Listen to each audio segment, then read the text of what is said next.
of the Inspector General. I am deeply troubled by that, Mr. Speaker. It cannot be right.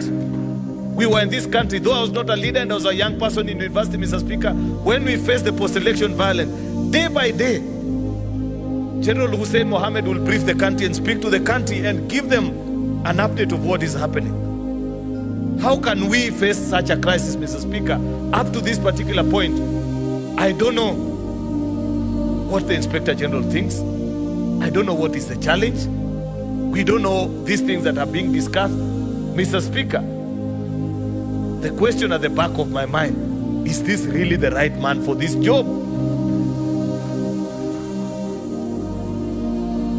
Mr. Speaker, we must think critically, finally, about Article 37.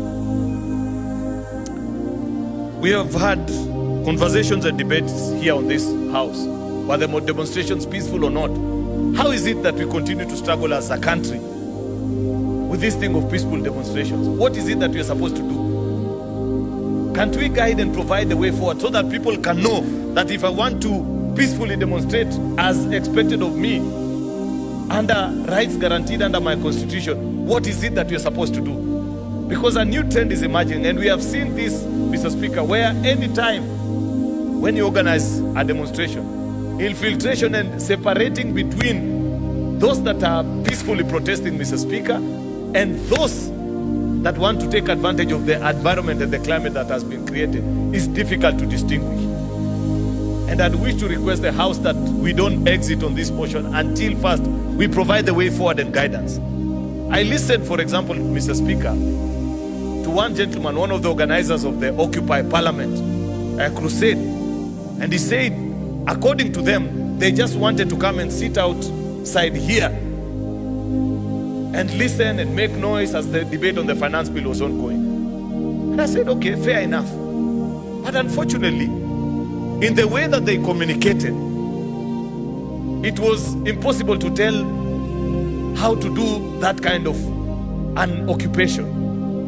I wish, Mr. Speaker, at that point, that there had been an engagement either with your office, because you're the person who permits this kind of engagements, so that we know how is it that if today there are 100,000 people who want to come and present a public petition to Parliament, we should be able to facilitate it,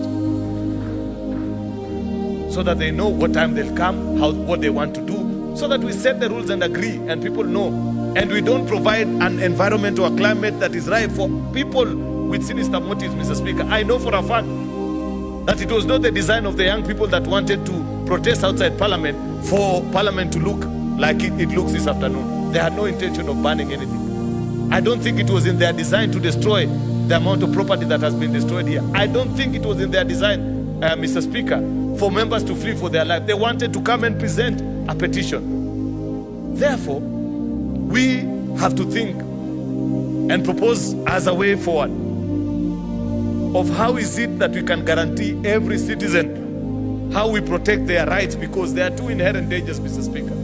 If we don't provide a way forward and a way out of this particular conversation, then it shall be known forever, Mr. Speaker, that it is impossible to have a peaceful protest in this country. Yet other countries have it. When we travel, even, anyway, I don't want to get into a diplomatic challenge by mentioning various countries, Mr. Speaker, but there are countries that you think even are less democratic, but they have provided the space and the means for people to exercise their democratic right on the right to peaceful protest, Mr. Speaker, and it's provided for, and people make their voice heard. I don't know how we can do it. I know colleague members can guide us on how this is done, but the long and short of this conversation, Mr. Speaker, is that we are sick, and the ordinary medicine that we have administered over the years is not likely to heal us. We need new medication, Mr. Speaker. Therefore, with those many remarks, Mr. Speaker, I beg to move and request the leader of minority, Senator Justice Retired Stewart Mazayo, to second this motion, Mr. Speaker, and lead the country towards the right path. I thank you, Mr. Speaker.